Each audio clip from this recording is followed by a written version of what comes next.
सुदामा जी पड़े पड़े याद करते हैं, हे गिरधर, हे गोपाल, अब तो बस तू ही मेरा सहारा है। गोविंद, तेरी इच्छा हो तो हमें बुला लीजिए, वरना हम पे अब ना चलो जाए। याद करते करते गोविंद को वहीं पर आंखें लग गई, सो गए। कहते हैं जैसे ही नींद खुली तो क्या देखा, सोए थे जंगल में नदी किनारे, और यहां पर तो बड़ी ऊंची ऊंची अटारियां, और आज सुदामा जी के कानों में आवाज आती है, अरे भैया जय श्री कृष्णा, अरे भैया जय श्री कृष्णा, अरे भैया जय श्री कृष्णा। विचार करने लगे, मैं कहां हूं, कहीं में कोई सपना तो नहीं देख रहा। देखा अपने आप को, नहीं नहीं ये कोई सपना नहीं है। देखकर रास्ते में कुछ लोग जा रहे थे, धीरे धीरे आगे बढ़े, अरे भैया, अरे भैया, ये कौन सी पुरी है, अरे बाबा ये द्वारकापुरी छे, द्वारकापुरी छे। भैया मैंने तो सुनी द्वारका एक है, तू कह रहा द्वारकापुरी छे, ये छठवीं के पहले है ना बाबा, ये द्वारका है। अच्छा मेरे कन्हैया, मेरे लाला की यही द्वारका है का? हाँ बाबा आपके कन्हैया की, आपके लाला की यही द्वारका है। भैया अच्छा मेरे कन्हैया को, मेरे गोपाल को कौन सा महल है? बाबा वो जो दो द्वारपाल खड़े ना सामने, हाँ वही तुम्हारे कन्हैया का महल है। ठीक है भैया। धीरे धीरे धीरे धीरे सुदामा जी आज लाठी के सहारे धीरे धीरे आज द्वारपालों की तरफ जाने लगे। धीरे धीरे जैसे द्वारपालों के पास में पहुंचते हैं, जाते जाते द्वारपालों से मुलाकात होती है। अरे भैया द्वारपालों, हाँ बाबा, भैया क्या मेरे गोविंद का महल यही है? हाँ बाबा आपके गोपाल का महल यही है। कितने भाव से आज सुदामा जी कहते हैं भैया। द्वारपाल से कहा भैया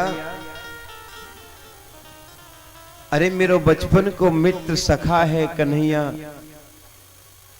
का मुख एक बार वार से मिला दोगे? द्वारपालों ने कहा प्रभु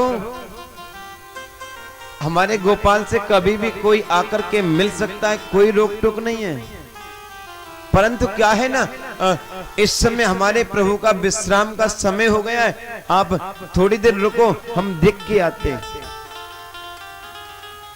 एक द्वारपाल वहां से जैसे अंदर गया, जाकर के देखा कि भगवान विश्राम की तरफ जा ही रहे थे। जैसे द्वारपाल को देखा तो पूछने लगे, अरे द्वारपाल क्या बात है? द्वारपाल कहता है प्रभु क्या बताऊं गोपाल, आज हमारे द्वारे पर एक ऐसा विचित्र एक ब्राह्मण आया है कि आज तक हमने कभी अपने जीवन में ऐसे ब्राह्मण के दर्शन नहीं किए। भगवान ने कहा कैसा ब्राह्मण आया है? द्वारपाल कहता है प्रभु किसी सुपगा न झगा तन पे, प्रभु जाने को आहे बस्यो कही गामा, धोती फटी सिलटी दुपटी अरो, पाए उपासन को नहीं शामा, द्वार खड़ो द्विज दुर्बल रहो एक, रहो चकिसो वसुधा अभिरामा। कि पूछत दीन दयाल को धाम, बतावत आपनो नाम सुदामा। प्रभु आज तक हमने ऐसा ब्राह्मण ऐसा नहीं देखा। अरे उसके तन पर एक वस्त्र भी साबुत नहीं है, सर पे पगड़ी तक नहीं है, तन पर कोई जामा नहीं है।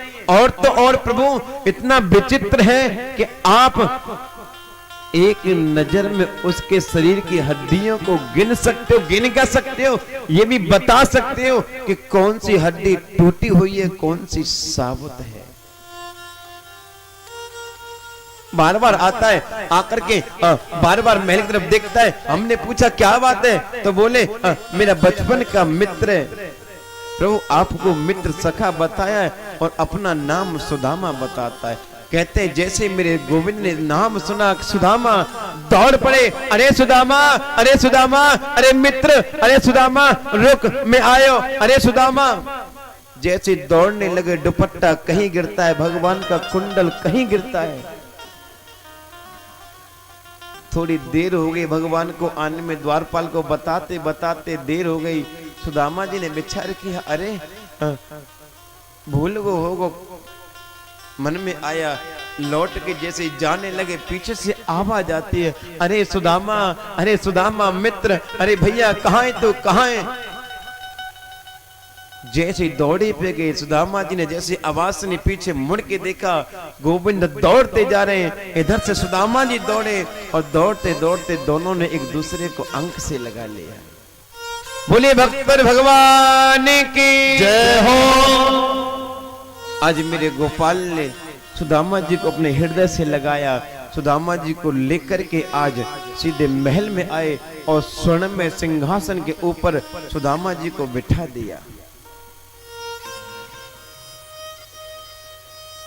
सुदामा जी को स्वर्ण में सिंहासन पर बिठाया और आज सुदामा जी के चरणों में साक्षात द्वारकाधीश परम ब्रह्म परमात्मा मेरा गोविंद, मेरा कन्हैया, मेरा केशव आज एक ब्राह्मण के चरणों में नीचे बैठ गया। और चरणों में नीचे बैठ करके और अपनी दृष्टि जैसे ही सुदामा जी के चरणों पर पड़ी, देखते ही देखते चरणों को जैसे हाथों में लिया, देखा छाले पड़े। आज मेरे गोविंद का हृदय विदीर्ण होने लगा। अरे रुक्मणी जा एक परात में जल लेकर के आ। रुक्मणी जी तो जल लेने के लिए गई। इतनी देर में आज मेरा गोविंद देखते देखते इतना रोए कि नेत्रों से आंसुओं की धार बहने लगी। कि देख सुदाम की दीन दशा, करुणा करके करुणा निधि रोए। पानी परात को हाथ छुओ नहीं, नैनन के जल सो पग धोए। परात में जो पानी आया उसको छिया भी नहीं और नेत्रों से ऐसे आंसुओं की बरसात करी। आज सुदामा जी के चरणों को धुल दिया। कहा रुक्मणी ले इसको ले जा के जल महल में छींटे मार, तेरा महल पवित्र होगा।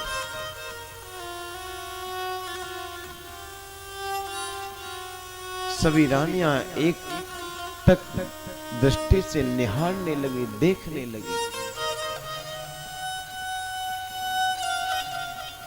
भगवान ने अपनी पत्नियों से कहा, देवी आओ, अरे एक ब्राह्मण तुम्हारे द्वारे पर आया है, आओ इसे प्रणाम करो, इससे आशीर्वाद लो। सभी ने आकर के आशीर्वाद लिया। कहते हैं सुदामा जी आशीर्वाद देते देते जब थक गए तो सुदामा जी ने कहा लाला कितनी है? कि अभी तो बहुत है, एक काम कर तू ही मुझे प्रणाम कर ले, मैं तुझे ही आशीर्वाद दे दूंगा। परम परमात्मा ने खुद भगवान ने आज सुदामा जी के चरणों में प्रणाम किया। सुदामा जी ने बहुत सा आशीर्वाद दिया।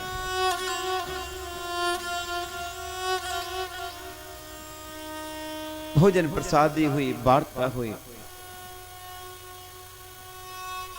भगवान ने कहा भैया सुदामा, हाँ भैया तुम कहो करे हम विवाह नहीं करेंगे, करो कि नहीं करो? सुदामा जी बोले भैया हाँ हमने कर लियो। अच्छा तो हमें तो बुलायो ना। सुदामा जी बोले मैंने एक ब्याह करो तो भूल गो, तेने कितने करे? मैं आशीर्वाद देते देते थक गयो, तेने बुलायो। भगवान बोले भैया तो क्या बताओ हमारे विवाह कैसे भय? अरे घूम में जा रहे हैं कि पलंग पे ब्याह करके लौट रहे हैं। पहले पता हो तो चिट्ठी पत्र कछु भेज दे। आज सुदामा जी बोले हाँ भैया तेरी भाभी है बड़ी अच्छी है भैया। क्या नाम है भाभी को? मेरी को? तेरी भाभी को नाम भैया सुशीला है। अच्छा भैया फिर तो मेरी भाभी ने जरूर मेरे ताई कछु भेजो होगो। कहा भेजो है? जैसे ही भेजने की बारी आई सुदामा जी अपनी बगल में जो तंडुल जो दबे हुए थे उनको दबाने लगे। ना भैया ना ना ना तेरी भाभी ने कछु ना भेजो। अरे कछु तो भेजो होगो ना भैया, कछु ना भेजो। अरे ऐसो ना है सके, भाभी सब जाने, पहले तो ही भेज दे जाओ, ये जाके भेज दे देना, कछु तो भेजो होगो। लाला कितनी बार कहूं कछु ना भेजो। सुदामा जी बोले पीछे ही पड़ के रह गए हुए। अरे देवी जानो तुम आए? अरे बचपन में बड़ो बड़ो नाटक करे होगे, माखन चुराए करे हो, गैयन ने चुराए करे हो। भगवान बोले इन्हें सब पतो है मैं कहा करे हो, तुम तो ये बताओ भाभी ने कहा भेजो है? अब देख ले लौट फिर के हुई आ जाए कहा भेजो है तो कहीं ना कछु ना भेजो। अरे देवियों तुम्हें पतो है यानी कालिया नाग न थो एक बार वाते कारो है गोगे। भगवान बोले इनने सब पतो मैंने काका न थे, तुम तो क्या बताओ भाभी ने कहा भेजो है? सुदामा जी मनी मन विचार करते ने गोपाल, अरे तू तो राजा महाराजा है और तेरी पत्नी बड़े बड़े राजाओं के घरों से आई हुई है। आज मैंने तुझे चावल तंडुल निकाल के दे दिए तो इनके मन में क्या आएगा? एक सखा एक मित्र इतने दिनों के बाद में आया तो क्या लेकर आया? चावल। और वो भी चावल कैसे? 4 घरों के 4 मुट्ठी 4 तरह के, कोई साबुत, कोई आधा टूटा, कोई पूरा टूटा, कोई चूरन जैसा ही। अरे ये क्या कहेंगे? नहीं नहीं गोपाल ये तेरे से ऐसी बात कहें मैं सुनना पसंद नहीं करूंगा, इसीलिए सुदामा जी बार बार छिपा लेते हैं। अरे लेकिन मेरा गोपाल मनी मन कहता अरे मित्र आज फिर झूठ बोल रहा है। तूने एक बार मुझसे झूठ बोला, आज तक तू उस झूठ से इधर उधर भटक रहा है। देख तूने उस समय पर झूठ बोल करके अपनी मित्रता को निभाया था, लेकिन मैं भी तेरा सखा, मैं भी तेरा मित्र हूं। आज तुझे चाह करके भी मैं झूठ नहीं बोलने दूंगा।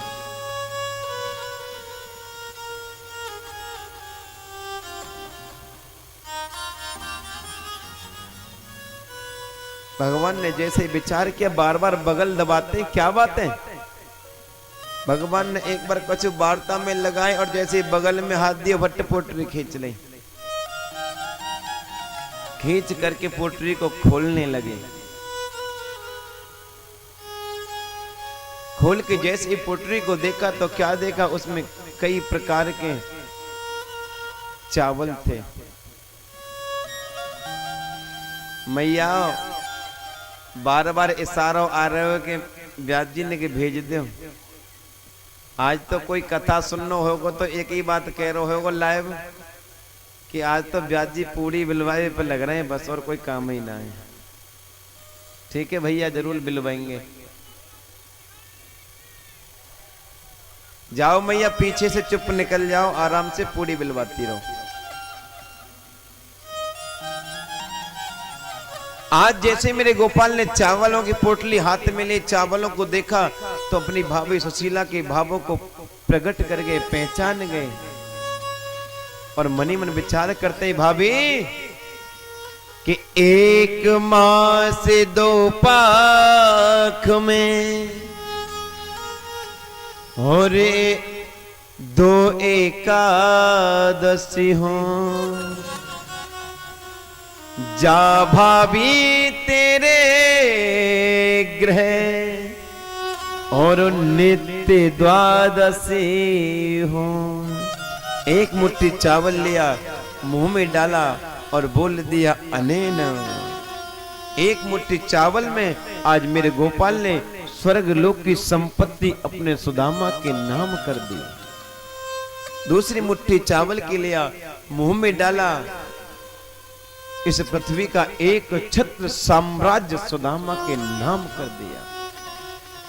तीसरी मुट्ठी भरी, जैसी डालने वाले थे कि रुक्मणी ने हाथ पकड़ लिया, अरे प्रभु चावल कच्चे हैं, पेट में दर्द करेंगे। और मनी मन क्या कहती है, अरे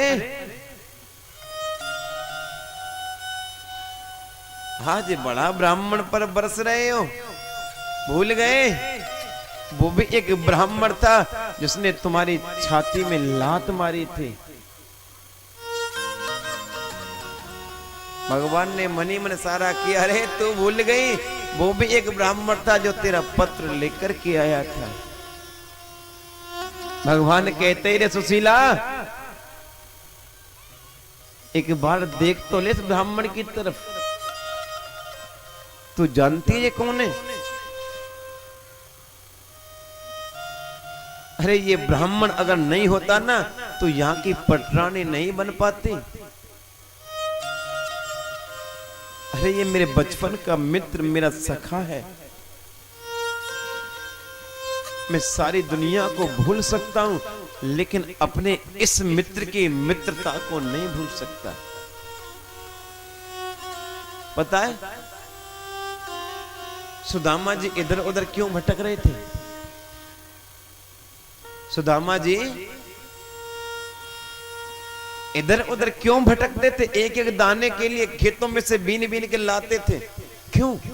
क्या कारण था? लोग कहते हैं सुदामा जी ने चोरी से चने खाए थे। हैं? किसके चने खाए थे? भगवान के।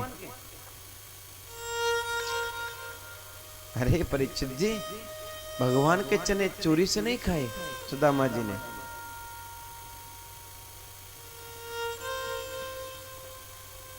वो चने तो किसी और के थे।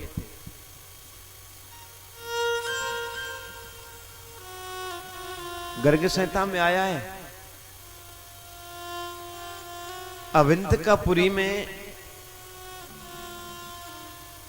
जहां भगवान मेरा गोविंद सुदामा जी विद्या अध्ययन करने गए थे, गुरुकुल के जस्ट बराबर में एक बूढ़ी मैया रहती थी, विधवा। कौन? विधवा। इधर उधर घरों में काम करती थी, किसी के यहाँ काम किया, कहीं किया, कहीं से आना दो आना कुछ खाने को मिल गया तो बस उसी को लेकर के अपना जीवन यापन किया करती थी।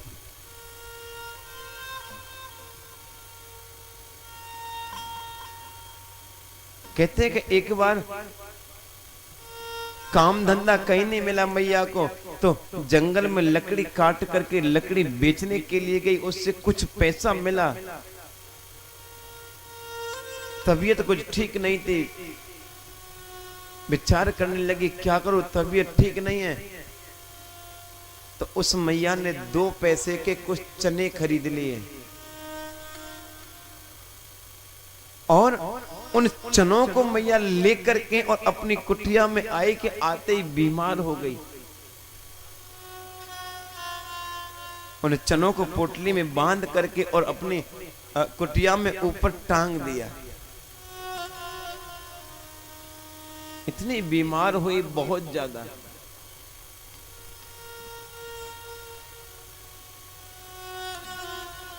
कहते हैं कि कुछ चोर वहीं पास में कुछ धन चुराने के उद्देश्य से आए थे,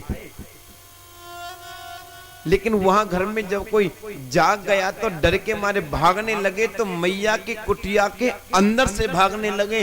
तो अचानक जब पोटली देखी तो विचार किया इसमें तो कोई मुद्रा होंगी, और मुद्रा समझ करके वो चोर उन चनाओं को ले करके जब दौड़ने लगा तो गुरुकुल के मध्य में से जब निकल रहा था तो भागता जाता चेक करता, समझ गया चने, तो उनको वहीं गुरुकुल में छोड़ के चला गया।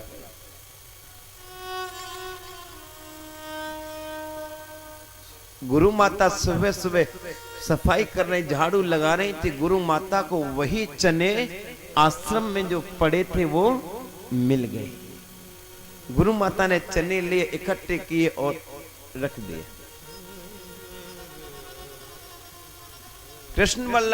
कृष्ण और सुदामा दोनों से कहा बेटा लकड़ी नहीं है, आप लकड़ी लेने जाओगे?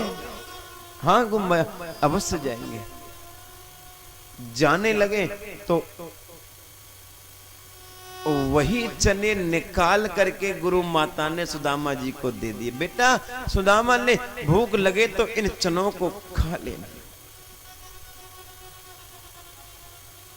सुदामा जी ने चने तो ले लिए, लेते विचार करने लगे मैं क्या करूं, क्योंकि उससे कुछ देर पहले ही भीड़ लगी हुई थी। सुदामा जी बोले काय की भीड़ है, जाके देखूं। वहां जाके देखा तो क्या देखा, वो चने वाली मैया हुंकरी दे दे करके रो रही थी। अरे मैंने इतनी मेहनत से चने लेकर के आई और ना जाने मेरे चने कौन चुरा के ले गया। मैं तो ये कहती हूँ जो मेरे चने खाएगा वो तो दरिद्री हो जाएगा।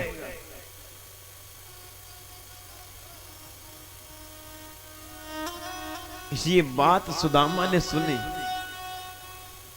कि जो चने खाएगा वो दरिद्री हो जाएगा। लकड़ी लेने तो जाते, लेकिन मनी मन सुदामा सोचता है कि अगर ये चने मेरे कन्हैया ने खा लिए ये तो दरिद्री होगा, लेकिन पूरा संसार पहले दरिद्री हो जाएगा। क्या करूं?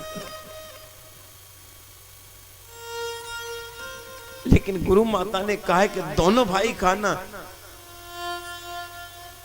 लेकिन मैं क्या करूं?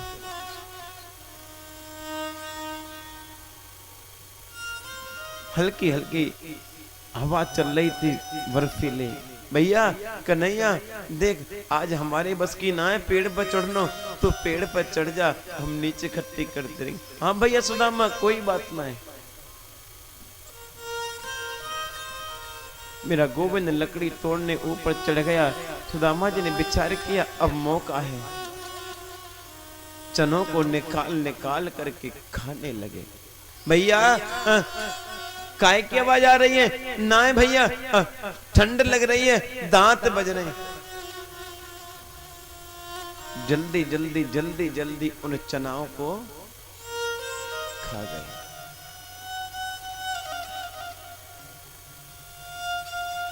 लकड़ी जब तोड़ने चलने लगे तो भगवान ने कहा भैया अरे आज गुरु माता ने कछु दियो का?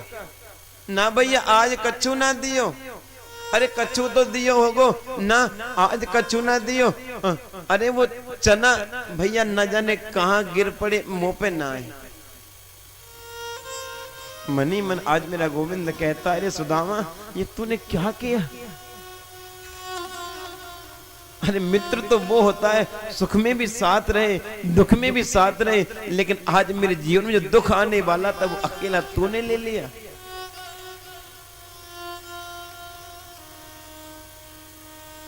आज उसी बात को मेरा गोपाल याद करता है। रे सुदामा, जब तेरा समय था तूने मित्रता निभाई, आज मेरा समय है, आज मैं मित्रता निभाऊंगा।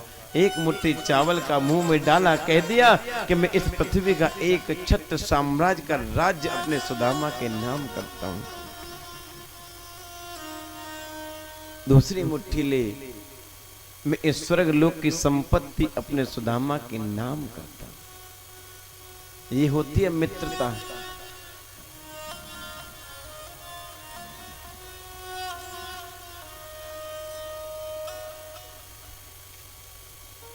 आज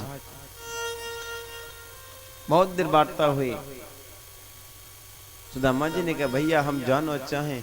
भगवान ने कहा ठीक है भैया जाओ। रुक्मणी जी पास में खड़ी विचार करने लगी, इतने दिनों के बाद आए तो आए, ये नहीं कि 2-4 दिन रोक लेते, इनसे वार्ता अवश्य करूंगे। भगवान सुदामा जी को विदा करने के लिए गए और विदा कर दिया। सुदामा जी प्रणाम करके भगवान को धीरे धीरे अपनी पूरी के लिए निकल गए। जैसे भगवान लौट करके आए, मैया बोली ये अच्छी बात नहीं है आपकी। अरे प्रभु, इतने दिनों के बाद आपका एक मित्र आया, आपने एक दिन और नहीं रोका? अरे एक दिन और रोक लेते, हमारे घर में क्या कमी हो जाते। भगवान ने कहा रुक्मणी तू नहीं जानती, अरे जा दिन से मेरा सुदामा आया, उस दिन से आज तक मेरी भाभी ने एक अन्न का दाना ग्रहण नहीं किया। अगर मैं एक दिन सुदामा को अपने यहां रखता ना तो मेरी भाभी को एक दिन और भूखा रहना पड़ता, मैंने इसीलिए नहीं रोका। कहते हैं सुदामा जी गए, जैसे पहुंचे क्या देखा, सुदामा मंदिर देख डरे। जहां छोटी झोंपड़ी थी वहां पर बड़े बड़े महल देखे। बहुत देर विचार किया, द्वारपालों से पूछा, अंत में मालूम पड़ा कि ये मेरा ही है। सुशीला आई, भगवान प्रणाम किया, बोले देवी धन दौलत तुझे चाहिए था, मुझे नहीं चाहिए, मैं तो चला जंगल को। जैसे ही जंगल को जाने लगे कि महल में से आवाज आई, अरे भैया, अरे सुदामा रुक। जैसे पीछे मुड़ के देखा तो क्या देखा कि मेरे द्वारकाधीश महल में से निकल ले। दौड़ के सुदामा जी गए, चरणों में लेट गए, भैया तूने क्या किया? भगवान ने कहा भैया इसे आशीर्वाद समझ के रख ले। सुदामा जी बोले लाला वैभव जब आता है तेरी याद नहीं बनी आती। भगवान ने कहा मेरा आशीर्वाद है भैया, तो इसको भोग। महल में रह के बहुत दिनों तो सुदामा जी ने भजन किया परमात्मा का और अंत में भगवान के धाम को पधार गए। बड़े भाव से बोलेंगे राधे राधे। बोलिए भागवत भगवान की जय। जय श्री राधे।